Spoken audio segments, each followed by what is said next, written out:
హనుమాన్‌కి రాముడంటే చాలా ఇష్టం కదా! అయితే ఒకరోజు సీతాదేవి నుదుటన సింధూరం పెట్టుకుంటున్న సమయంలో హనుమంతుడు వచ్చి, "తల్లి నువ్వు రోజు ఎందుకు సింధూరం పెట్టుకుంటున్నావు?" అనే క్వెషన్‌ని సీతాదేవిని అడుగుతాడు. అప్పుడు ఆమె, "నా నుదుటిన ఈ సింధూరం పెట్టుకోవడం వల్ల రాముడికి చాలా మంచి జరుగుతుంది. అలాగే దీర్ఘాయుష్మంతుడవుతాడని" హనుమంతుడికి చెప్తుంది సీతాదేవి.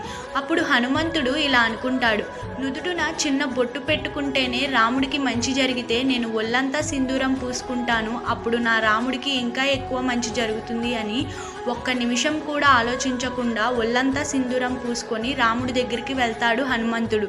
హనుమంతుడు చేసిన ఈ పనికి రాముడు చాలా ఇంప్రెస్ అయ్యి చిన్న స్మైల్ ఇస్తాడు. ఇంత గొప్ప భక్తుడి గురించి మీరేమనుకుంటున్నారో కింద కామెంట్ చేయండి. అలాగే ఇలాంటి ఇంట్రెస్టింగ్ టాపిక్స్ గురించి తెలుసుకోవడానికి ఛానల్ని ఖచ్చితంగా సబ్స్క్రైబ్ చేసుకోండి. Thanks for watching guys.